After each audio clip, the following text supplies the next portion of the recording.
सामान्य सभामुख महोदय, कालीगण्ड नदीको किनारमा रहेको रानीघाट र त्यहाँ रहेको रानीघाट दरबार अथवा रानीमहल, रुरुधाम लगायत पाल्पाको धार्मिक, सांस्कृतिक एवं पर्यटकीय स्थलहरूको भ्रमण गर्न, अध्ययन र अवलोकन गर्न म सबैमा हार्दिक आह्वान गर्न चाहन्छु। साथै रानीमहलको जग पानीको नदीको कारणले धेरै खाडल परेको र समस्यामा परेको हुँदाखेरि त्यो रानीमहलको जगमा तटबन्ध निर्माण गर्न, दायाँ बायाँको चाहिँ पहिरोको जोखिम संरक्षण गर्न, साथै रानीमहल वरपरको सार्वजनिक जग्गा र दरबारको जग्गाको संरक्षण र बगैँचा विकास, रानीमहलको सौन्दर्यकरण र प्रयोग लगायतका विषयमा ध्यान दिन म सरकारको ध्यान आकर्षण गर्न चाहन्छु।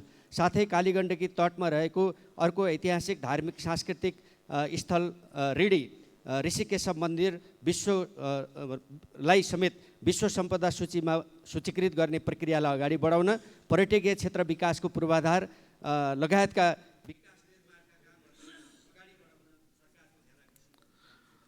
माननीय सदस्य श्री तारा लामा तामाङ। सम्मानीय सभामुख महोदय, आज चैत्र 20 गते 67औं राष्ट्रिय सहकारी दिवसको उपलक्ष्यमा सभामुख मार्फत सबैमा शुभकामना। मैले देशभरको उखु किसानहरूको समस्या चाहिँ कञ्चनपुरमा पनि सरकारले 26,34,95,387 प्रति कुण्डल सत्रीको दरले अनुदान बाँड्दा पनि केही किसानहरू अहिले छुटेकोले त्यहाँ 256 जना माग गरेको छुटेको र माग गरेको भन्दा छुटेको 450 गरी लमसम 700 जना किसानले प्रति कुण्डल 700 रुपियाँको 70 रुपियाँको दरले पाउने जुन अनुदान छ त्यो सरकारले छिटो यथाशीघ्र व्यवस्था गर्न र आगामी वर्षमा स्थानीय तह मार्फत व्यवस्थित रूपले अनुदान उखु किसानलाई उपलब्ध गराउन अनुरोध गर्छु। धन्यवाद। माननीय सदस्य श्री तेजुलाल चौधरी। सामान्य सभामुख महोदय, आज म सप्तरी र सिराहा जिल्लाको कमला खोलादेखि कञ्चनपुर, सप्तरीको कञ्चनपुरसम्मको 4 लाइनको सडक जसले China railway number 2 engineering group प्रणालीले लिएको छ, 3 वर्षको ठेक्का लिएको थियो, अहिले 4थो वर्षमा चलिराखेको छ, 1 वर्ष म्याद थप गरेको छ र त्यो सडकको अहिलेसम्म 50% पनि काम सकेको छैन। अब त्यस कारणले गर्दाखेरि अहिले त्यो सडकमा धुलो, पानी वर्षा भयो भने हिलो र सँगसँगै व्यापार बिजनेसहरू त्यो रोडमा साइडमा निकै नै अप्ठ्यारो परेको हुनाले समयमै त्यो सडक सम्पन्न गर्न म आग्रह गर्न चाहन्छु। जबकि त्यो सडकको टोटल कोस्ट लगभग दुईटा पार्टमा लिएको छ, 7 अर्ब 50। माननीय सदस्य श्री दामोदर पौडेल बैरागी। सम्मान्य सभामुख महोदय, यही चैत 18 गते मेरो निर्वाचन क्षेत्र पोखराबाट अन्नपूर्ण 4 सल्यान जाँदै गरेको जीव दुर्घटना भयो, जहाँ 2 जनाको दुःखद निधन भयो र 10 जना घाइते हुनुहुन्छ र घाइतेहरूको मणिपाल शिक्षण अस्पताल र पोखरा स्वास्थ्य विज्ञान प्रतिष्ठानमा उपचार भइरहेको छ। उहाँहरूको म शीघ्र स्वास्थ्य लाभको कामना गर्दछु र मृतक 2 जनाको हार्दिक श्रद्धाञ्जली अर्पण गर्दछु र सँगसँगै अन्नपूर्ण 3 अँधेरी खोलाको पुलको टेन्डर अहिलेसम्म भएको छैन, त्यताप्रति म ध्यान आकर्षण गराउँछु। त्यसै गरी अन्नपूर्ण 7 र 10 जोड्ने मोदी नदीमाथिको पुलको स्रोत सुनिश्चित भएन भनेर प्राविधिकले भनिरहनु भएको छ, त्यसको स्रोत सुनिश्चित गर्नका लागि म अनुरोध गर्दछु सम्बन्धित निकायको। त्यसै गरी पोखरा 25 र 19 जोड्ने, पोखरा 19 र माछापुच्छ्रे जोड्ने 2वटा सेती नदी माथिका 2वटा पुल भत्केको धेरै समय भयो, धेरै पटक आवाज उठाइ। माननीय सदस्य श्री दिकपाल कुमार साई। सम्माननीय सभामुखज्यू, यही चैत्र 17 गते परेको चट्याङबाट दैलेख भैरवी 6 कि 13 वर्षीय शर्मिला कडेलको मृत्यु भएको छ। मृतकप्रति हार्दिक श्रद्धाञ्जली अर्पण गर्दछु, परिवारजनमा संवेदना प्रकट गर्दछु, साथै सरकारसँग राहतको माग गर्दछु। दुल्लु नगरपालिका 8मा 2061 सालमा स्थापना भएको नेपाली सेनाको ब्यारेक हालसम्म पनि स्थायी भएको छैन। ब्यारेक स्थायी गरियोस्। ब्यारेकले ओगटेको 65 रोपनी जग्गाको मुआब्जा छिटो उपलब्ध गर्न माग गर्दछु। द्वन्द्वकालमा भत्काइएको ऐतिहासिक दुल्लु दरबार छिटो पुनर्निर्माण गर्न माग गर्दछु। तल्लो डुङ्गसेर दुल्लु साताला दह पिपलकोट कालीकोट सडकलाई वैकल्पिक कर्णाली राजमार्गको रूपमा लिन सकिन्छ। डाबर साताला दह पिपलकोट कालीकोट सडक खण्डको स्तर उन्नति गर्न बजेटको माग गर्दछु। धन्यवाद। मान्य सदस्य श्री दीपक गिरी। सम्माननीय सभामुख महोदय, यस वर्षको एसी परीक्षामा करिब 5 लाख विद्यार्थीहरू भाइ बहिनीहरू सहभागी भइरहेका छन्। तर एउटा महत्त्वपूर्ण तथ्य भने धेरैको ध्यान पुगेको देखिँदैन। शिक्षा मन्त्रालयका अनुसार 10 वर्ष अघि 2070 सालमा कक्षा 1 देशभरि झन्डै 9.5 लाख बालबालिका भर्ना भएका थिए। तर अहिले 10 वर्षपछि त्यसको आधी मात्रै विद्यार्थी यसै परीक्षामा सहभागी भइरहेका छन्। बाँकी आधी विद्यार्थी कता गए? तिनलाई हामीले किन 10 कक्षासम्म पनि रोक्न सकेनौँ? सभामुख महोदय, यो एउटा शैक्षिक सङ्कटकालको अवस्था हो। यसले हाम्रो देशको शिक्षा क्षेत्रको असली तस्बिर प्रस्तुत गर्दछ। अहिले पनि देशको कुल विद्यार्थीमध्ये झन्डै 80% विद्यार्थी सामुदायिक विद्यालयहरूमा अध्ययन गर्छन्। सामुदायिक विद्यालयहरूको पठन पाठनको गुणस्तर सुधार गर्न र 1 कक्षामा भर्ना भएका विद्यार्थीहरूलाई कमसे कम। मान्य सदस्य श्री दीपा शर्मा।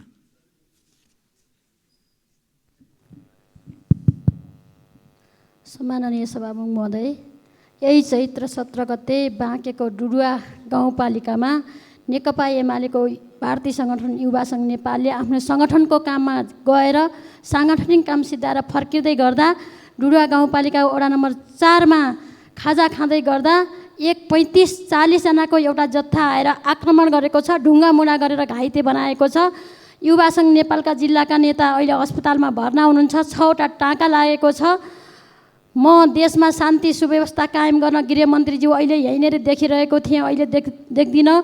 बाँकेमा यस्तो आतङ्क मचाउने युवा जत्थाहरूलाई चाहिँ उहाँले दोषीहरूलाई, त्यो घटनाका मुख्य योजनाकारहरूलाई पक्राउ गरेर छिटोभन्दा छिटो पीडितलाई चाहिँ न्याय दिन र बाँकेमा सुशासनको प्रत्याभूति आम नागरिकले पाउन् भन्ने कुरामा सरकारसँग जोरदार माग गर्दछु। धन्यवाद। मान्य सदस्य श्री दिलेन्द्र प्रसाद बडु।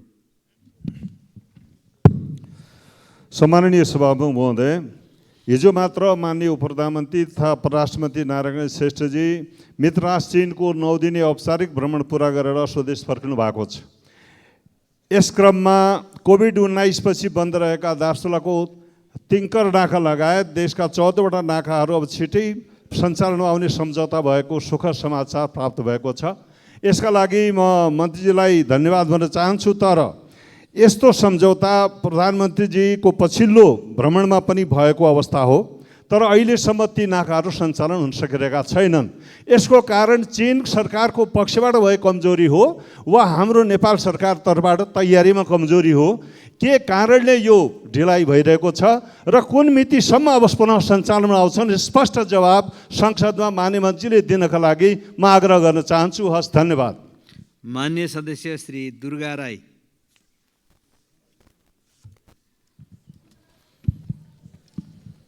सम्माननीय सभामुख महोदय, संविधानको धारा 56 को उपधारा 5 मा व्यवस्था गरिएको छ, सङ्घीय कानुन बमोजिम सामाजिक सांस्कृतिक संरक्षण वा आर्थिक विकासको लागि विशेष संरक्षित वा स्वायत्त क्षेत्र कायम गर्न सकिनेछ भनिएको छ। सभामुख महोदय, आज संविधान निर्माण भई तीनै तहको निर्वाचन पनि 2 पटक भइसकेको छ, तर संविधानको धारा 56 लाई कार्यान्वयन गर्नको लागि आजसम्म पनि सङ्घीय कानुन बनाउन कुनै पनि सरकारले चासो दिएको देखिएन।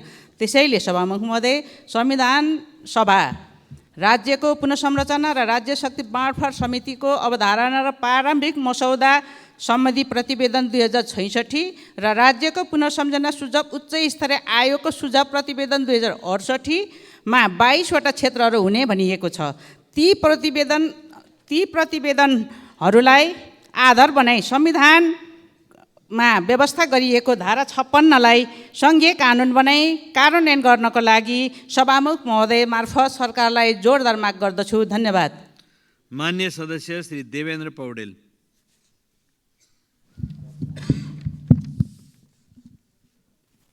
सम्माननीय सभामुख महोदय, बागलुङ जिल्लाको गलकोट नगर ऐतिहासिक नगर हो, जहाँ धेरै पहिलेदेखि नै अड्डा, गौडा, कुदतिरो हुँदै सदरमुकाम त्यहाँ बस्यो। कालान्तरमा सदरमुकाम सारियो। सम्माननीय सभामुख महोदय, आज त्यहाँका जनताले छेउमा भएको सदरमुकामबाट सेवा सुविधा लिन सकेका छैनन् र निकै दुःख, पीडा र कष्टसाध्य जीवन बिताउनु परेको छ। सम्माननीय सभामुख महोदय मार्फत नेपाल सरकारका सम्माननीय प्रधानमन्त्रीज्यू, माननीय गृहमन्त्रीज्यू, माननीय अर्थमन्त्रीज्यूसँग विशेष अनुरोध छ कि त्यहाँ छिटै प्रशासनिक इकाइ सेवा केन्द्र राखेर त्यहाँका जनसमुदायहरूको सेवा प्रवाह गर्नको निम्ति यथाशीघ्र जनताको चाहना, माग र सबै पक्षको त्यहाँ एकसूत्रीय माग त्यहाँ रहेको हुँदाखेरि त्यो पुरा गरिदिनु हुनुको निम्ति सम्माननीय सभामुख महोदय मार्फत विशेष अनुरोध गर्न चाहन्छु। धन्यवाद। मान्य सदस्य श्री धवल शमशेर जङ्गबहादुर राणा।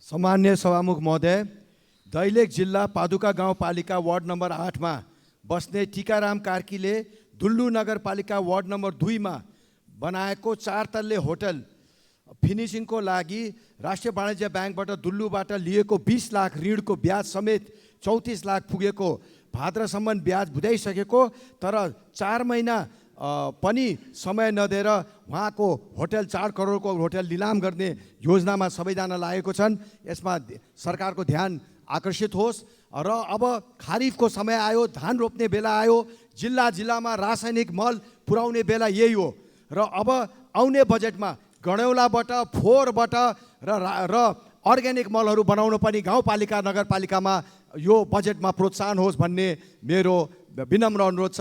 धन्यवाद। मान्य सदस्य श्री ध्रुवबहादुर प्रधान। सम्मान्य सभामुख महोदय, लुम्बिनी प्रदेशको नवलपरासी पश्चिमको भूगोलबाट जनताको धार्मिक आस्था र पहिचानसँग जोडिएको त्रिवेणी धाम र मदार बाबालाई गण्डकी प्रदेशमा गाभिएकोमा प्रदेशवासी, धार्मिक आस्थावान हिन्दू समुदाय र मुस्लिम समुदाय अत्यन्त गम्भीर छन्। छिमेकी देशसँग जोडिने बाटोको कुतर्क दिई जनभावना विरुद्ध निर्णय भएको छ। यही नै तर्क ठिक हो भने कर्णाली प्रदेशलाई दक्षिणी सीमाको पहुँच दिनु पर्थ्यो, लुम्बिनी र मध्य प्रदेशलाई उत्तरी सीमाको पहुँच दिनु पर्थ्यो। त्यसो होइन भने त्रिवेणी धाम र मदार बाबा लुम्बिनी नवलपरासी पश्चिममा गाभिनलाई सरकारले पहल गर्नको लागि सभामुख महोदय मार्फत म निवेदन गर्दछु। धन्यवाद। मान्य सदस्य श्री नागिना यादव। सम्माननीय सभामुख महोदय, शिक्षालाई सामान्यतया मानव पुँजीमा लगानी मानिन्छ। कुनै देशले आफ्नो शिक्षा प्रणालीमा जति धेरै लगानी गर्छ, समग्रमा त्यसको आर्थिक कार्य सम्पादन त्यति नै बढ्छ। हुन त तथ्याङ्कले के देखाउँछ भने 1981देखि 2021सम्म आइपुग्दा हाम्रो युवा लिट्रेसी रेट 30बाट 94% पुगेको छ। त्यसै गरी एडल्ट लिट्रेसी रेट 21बाट 71% पुगेको छ। ओभरअल हेर्दा हामीले प्रगति गरेको देखिन्छ। तर अहिलेको तथ्याङ्कले के देखाउँछ भने एक कक्षामा भर्ना भएका 10 लाख विद्यार्थीहरू 10 कक्षासम्म आइपुग्दा 3,75,000मा झरेको देख्दा यो ड्रप आउटको सङ्ख्याले गर्दाखेरि यो अलिकति डरलाग्दो अवस्था देखिन्छ। यसलाई चाहिँ कसरी सम्बोधन गर्न सकिन्छ, यो यताप्रति चाहिँ सरकारले र शिक्षा मन्त्रालयले अलि सिन्सियर भएर एजुकेसन सेक्टरमा चाहिँ अलि मध्यनजर गरोस् र ध्यान पुर्याओस् भन्ने कुरालाई चाहिँ म सभामुख मार्फत सरकारको ध्यान आकर्षण गराउँछु। हस्त। धन्यवाद। माननीय सदस्य श्री नारायण प्रसाद आचार्य। सम्माननीय सभामुख महोदय, नेपालको सिमेन्ट उत्पादनमा आत्मनिर्भरता हासिल गर्नु मुलुकको लागि महत्त्वपूर्ण कोसेढुङ्गा हो। नेपाल सिमेन्ट निर्याततर्फ उन्मुख हुँदै गर्दा यसले आर्थिक वृद्धि र विकासका लागि नयाँ बाटो खोलिदिएको छ।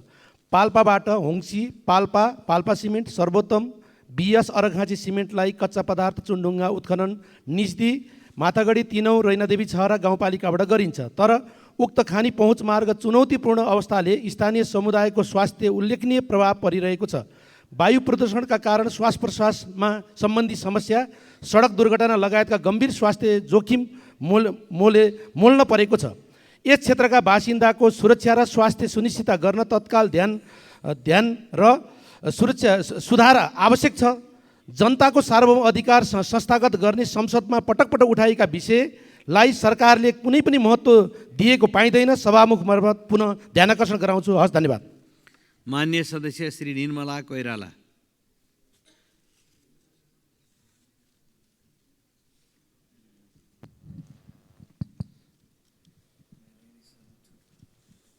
सम्माननीय सभामुख महोदय, पर्सा र बारामा रहेको सिरिसिया नदी धेरै प्रदूषण भएको छ। नदी प्रदूषणले त्यस आसपासको जनजीवन प्रभावित भएको छ। वीरगञ्ज महानगरपालिका परवानीपुर स्थित मिल्सबाट निस्केको रसायनिक युक्त लेदो सहितको फोहोर मिसिएर प्रदूषित सुरु भएको सिरिसिया नदी आसपासमा रहेका छाला, स्टिल, सिमेन्ट, डिस्टिलरी, टेक्सटाइल, औषधि उद्योगबाट निस्केको रासायनिक तथा विकारयुक्त नदीमा हाल्ने गरिएको छ। स्थानीयले मृत चौपाए लगायत फोहोर नदीमै फाल्ने गरेका छन्। वीरगञ्जको लाइफलाइन हो सिरिसिया नदी। छठ पर्वमा यसैको तीरमा पूजापाठ गरिन्छ। त्यसैले नदीमा वाटर ट्रिटमेन्ट लगायत का अरू अन्य उपाय खोजी गरी त्यहाँको नदी प्रदूषणमुक्त गर्नको लागि सभा मार्फत सम्बन्धित मन्त्रालयको ध्यान आकर्षण गराउँछु। धन्यवाद। मान्य सदस्य श्री नारायणी शर्मा। सम्माननीय सभामुख महोदय, यति बेला एसी चलिरहेको छ।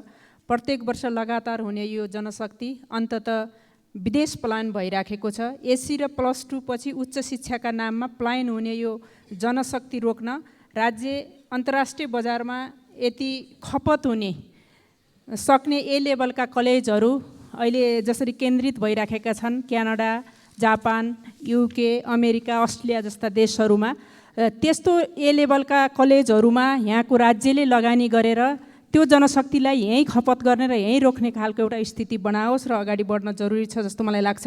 अर्को कुरा, राज्यका सबै तहमा खुला प्रतिस्पर्धा हुन सके, न्यायालय, अख्तियार, संवैधानिक निकायमा उनीहरूले पनि यहीँ बसेर आफूले पढेको उच्च शिक्षाको सदुपयोग गर्न सक्थे। धन्यवाद। मान्य सदस्य श्री निशा डाङ्गी।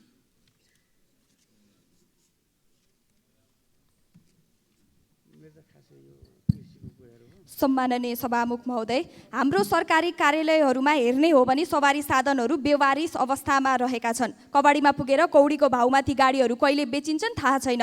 तर सभामुख महोदय, सामानको मोल चिन्ने हो भने त्यस्ता पुराना पेट्रोलियम सवारीलाई विद्युत सवारीमा रूपान्तरण गर्न सकिन्छ र विद्युतीय सवारीमा परिणत गर्ने हो भने ती गाडीले धेरै देशभित्र उत्पादन भएको विद्युतलाई समेत खपत गर्न सहयोग पुर्याउँछ। सभामुख महोदय, 2078 साल चैत्र 11 गते भौतिक पूर्वाधार तथा यातायात मन्त्रालयले इन्धन प्रणालीमा वातावरण मैत्री वा ऊर्जा क्षमतामूलक फेरबदल गर्न 3 वर्षसम्मका लागि छुट दिने व्यवस्था गर्ने सूचना राजपत्रमा प्रकाशित गरेको थियो। पेट्रोल र डिजेल सवारीलाई विद्युतीय वा वैकल्पिक इन्धनबाट चल्ने सवारी साधनमा रूपान्तरण गर्न दिने गरी बनेको त्यो व्यवस्थाको कार्यान्वयन कहिले हुने हो अहिलेसम्म अत्तो-पत्तो छैन।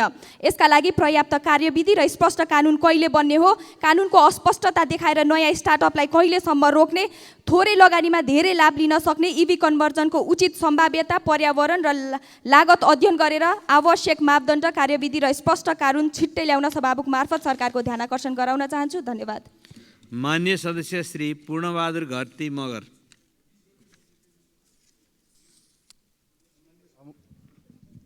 सम्मान्य सभामुख महोदय, 220 किलोमिटर शहीद मार्गको 77 किलोमिटर रुकुम खण्डको ग्राभल सडक निकै जीर्ण अवस्थामा पुगेको छ।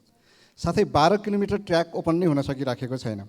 आगामी आर्थिक वर्षको नीति कार्यक्रम एवं बजेटमा कालोपत्रे सडक सम्पन्न हुने गरी बजेटको व्यवस्था र खानी तथा भूगर्भ विभागबाट अनुसन्धानको क्रममा रुकुम पूर्वको झुमलाबाङ र तकसेरामा भेटिएको फलाम खानीको उत्खनन एवं उद्योग सञ्चालनका लागि 16औँ पञ्चवर्षीय योजनामा समावेश गरी प्रक्रिया अगाडि बढाउनका साथै विभागलाई खोज अनुसन्धानका कार्यका लागि आवश्यक बजेटको व्यवस्था गर्न सभामुख मार्फत म सरकार र सम्बन्धित मन्त्रालयको ध्यान आकर्षण गराउँछु। धन्यवाद। मान्य सदस्य श्री प्रतिमा गौतम।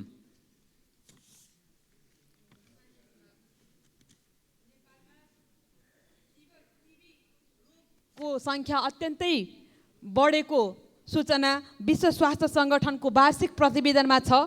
वर्षी नै नेपालमा 17,000 मानिस मर्ने, प्रत्येक दिन 17 मानिस यो रोगबाट मर्ने र यसमा चाहिँ 69,000 बिरामी भेटिने गरेको हुँदा यो रोगले जनस्वास्थ्यमा ठुलो प्रभाव, ठुलो असर परेको छ। यो एक अर्काबाट व्यक्तिबाट सर्ने रोग भएको हुँदा यसप्रति अत्यन्तै ध्यानपूर्वक हामीले हेर्न पर्ने वातावरण बनाउनको लागि म सरकारसँग आग्रह गर्न चाहन्छु। झन्डै 32,000 क्षयरोगी बिरामीहरू उपचारको दायरामा ल्याउन सकिएको छैन। यसरी हामीले विशेष ढङ्गबाट यसलाई सोचेनौँ भने यो रोगले भयावह रूप लिन सक्ने हुँदा सभामुख महोदय, यसलाई हामीले कोभिडको बेलामा परीक्षण गरे जस्तै हरेक अस्पताल, हरेक सरकारी अफिसहरूमा नियमित जाँच गर्ने एउटा प्रबन्ध गरियोस् भन्ने म माग। मान्य सदस्य श्री प्रतीक्षा तिवारी। सम्माननीय सभामुख महोदय, विश्वमा वीर गोर्खाको देश भनेर चिनिने नेपाल वर्तमान अवस्थामा विश्वमा सबैभन्दा धेरै युवा अध्ययन र रोजगारीको खोजी गर्दै विदेश जाने देशको रूपमा चिनिँदैछ। दैनिक 3,000 को हाराहारीमा श्रम पसिना बेच्न विदेश जान बाध्य भएको अवस्था छ। यता बुवा आमा छोराछोरी पैसा कमाएर आउने आशमा बस्छन्। कसैका बुबा आमाको मृत्यु भयो भने मृत लासले 3-4 दिनसम्म कुर्नु पर्ने बाध्यता छ। मृत लासलाई पनि सुख छैन। सभामुख महोदय, गोर्खा जिल्लाको साबिक सिद्धिबास गाविसमा तरकारी राख्न बनाएको कोल्ड स्टोरमा 3-4 दिनसम्म लास नसडोस् भनेर कोल्ड स्टोरलाई सब गृह बनाएको दर्दनाक विषयले मर्माहत बनाएको छ। यस्ता हृदय विदारक घटना कहिलेसम्म नेपालले बेहोर्नु पर्ने हो? तसर्थ सभामुख महोदय, स्वदेशमा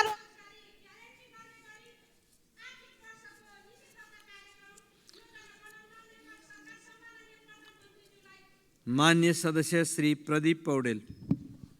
सम्माननीय सभामुख महोदय, नेपाल सरकारको वेबसाइट र सर्भर डाउन हुने, ह्याक हुने कुनै नयाँ विषय भएन। सम्माननीय सभामुख महोदय, गत बिहिबार र शुक्रबार हाम्रो प्रतिनिधि सभाको वेबसाइट नै डाउन थियो। अध्यागमन यो त्रिभुवन अन्तर्राष्ट्रिय विमानस्थलको अध्यागमन विभागको सर्भर डाउन भयो बिहिबार। 100औं यात्रु करिब 4 घण्टा लाइनमा बस्नु पर्यो, जसले गर्दा रातिका उडानहरू सबै प्रभावित भए। सोही दिन भन्सार विभाग आसिकोडा सफ्टवेयर डाउन हुँदा भन्सार कार्यालयको काम करिब 5 घण्टा अवरुद्ध भयो। आजको मुख्य सम्पत्ति भनेको डेटा हो। राज्यले आफ्नो डेटाको सुरक्षा त गर्न सक्दैन भने यसले नागरिकको डेटाको सुरक्षा कसरी गर्न सक्छ? हाम्रो डिजिटल सिस्टम प्रतिको प्रतिबद्धता छैन भन्ने कुरा प्रष्ट ढङ्गले देखिएको छ। यसले हाम्रो मात्रै होइन, अन्तर्राष्ट्रिय जगतमा नेपालको पनि बेइज्जत गराएको छ। त्यसैले मन्त्रीले निर्देशन दिएर मात्रै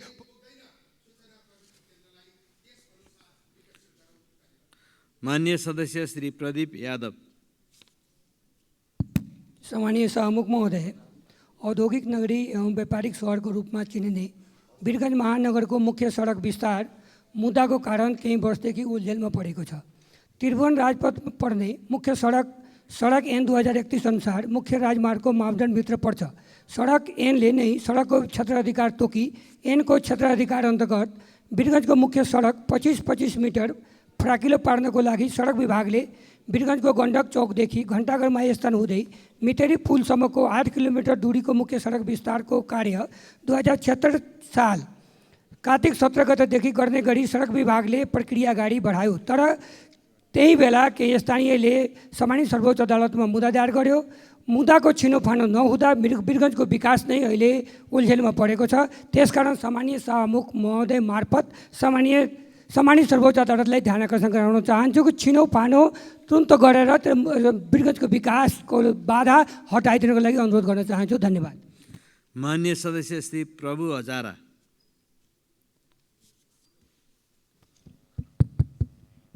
सम्मान्य सभामुख महोदय, अहिले गर्मी यहाँ सुरु हुँदा नै अहिले मधेस तराईमा अहिले खानेपानीको फेरि हाहाकार हुन सुरु भएको छ। त्यस कारणले म खानेपानी मन्त्रीजीको म ध्यान आकर्षण गराउँछु, यथाशीघ्र खानेपानी अझ गर्मी सुरु हुनुभन्दा अगाडि नै त्यसको समाधान गराउनलाई। त्यसै गरी 12 पर्सामा रहेका उद्योगमा दिनहौ 8 घन्टादेखि 9 घन्टासम्म लोड सेडिङ भइरहेको छ। उद्योगीहरू परेसान छन्। त्यस कारणले म ऊर्जा मन्त्रीले आग्रह गर्न चाहन्छु यथाशीघ्र उद्योगभित्रका लोड सेडिङ अन्त गर्नलाई। त्यसै गरी सिमरामा रहेका सेजका जग्गा 900 बिघामा केही सेजलाई राखेर बाँकी औद्योगिक क्षेत्र घोषणा गर्नलाई म उद्योग मन्त्रीजीलाई आग्रह गर्न चाहन्छु। हस्, धन्यवाद। मान्य सदस्य श्री बद्री प्रसाद पाण्डे।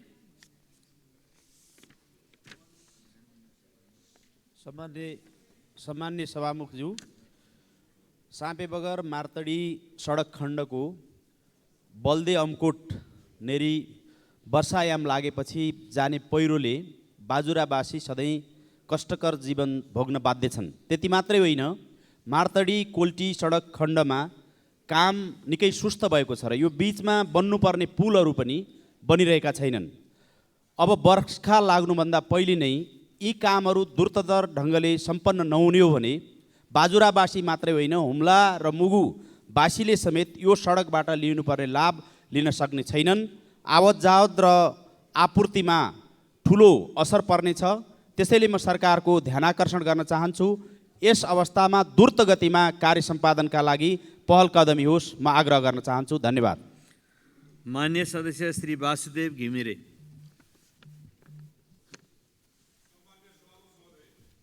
लुम्बिनी विकास कोष क्षेत्रभित्र बनाइएका गुम्बा तथा बिहारहरू व्यावसायिक होटल जस्तै चलाइएको भन्दै स्थानीय होटल व्यवसायीहरूले विरोध गर्दै आएका छन्। गुम्बा तथा बिहारले 2000 भन्दा बढी पर्यटक क्षमताका होटलकै मोडलमा भौतिक संरचना तयार गरेको र यही कारण व्यवसाय घटेपछि निजी क्षेत्रले लगानी गरेको करिब 15 अरब जोखिममा परेको व्यवसायको दाबी छ। लुम्बिनी विकास कोषको नियमावलीमा सम्बन्धित देश आफैले डिजाइन गरेर गुम्बा तथा बिहार निर्माण गर्न सक्ने र त्यसमा भिक्षु तथा उनका सहयोगी बस्नका लागि आवश्यक भवन बनाउन सक्ने व्यवस्था छ। तर गुम्बा तथा बिहार सञ्चालकले कोषको नियमावली विपरीत सुविधा सम्पन्न होटलकै शैलीमा भवन निर्माण गर्दा समेत त्यसलाई व्यवस्था गर्नु कोषको गम्भीर त्रुटि हो।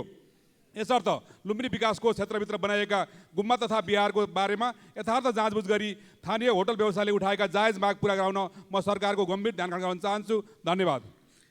मान्य सदस्य श्री बिन्दवासिनी कंसाकार। सम्माननीय सभामुख महोदय, हवाई यातायात र अग्नि दुर्घटना सधैँ साथ चल्ने गर्छन्। त्यही हुनाले हामीले कुनै पनि विमानस्थलमा गयौँ भने प्रशस्त मात्रामा दमकलहरू देख्न सक्छौँ। नेपालमा पनि हालसालै पोखरा र भैरवा अन्तर्राष्ट्रिय विमानस्थलहरू खोलेका छौँ। हामीलाई आगलागी हुन सक्छ भन्ने ज्ञान छ। हामीले दमकलहरू किन्यौँ किनभने त्यसमा कमिसन आउँछ। तर आगलागी भएको खण्डमा मानव क्षति हुन सक्छ भन्ने हामीले किन सोचेनौँ?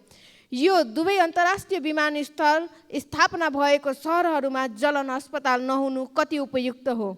सभामुखज्यू, यो बारेमा सरकार, नागरिक उड्डयन मन्त्रालय र यो सदनको ध्यान आकर्षण गराउन चाहन्छु। चाँडोभन्दा चाँडो जलन अस्पताल स्थापना गरी यी अन्तर्राष्ट्रिय विमानस्थललाई न्यूनतम मापदण्डमा ल्याउन जोरदार माग राख्दछु। धन्यवाद। मान्य सदस्य श्री विनिता कठायत।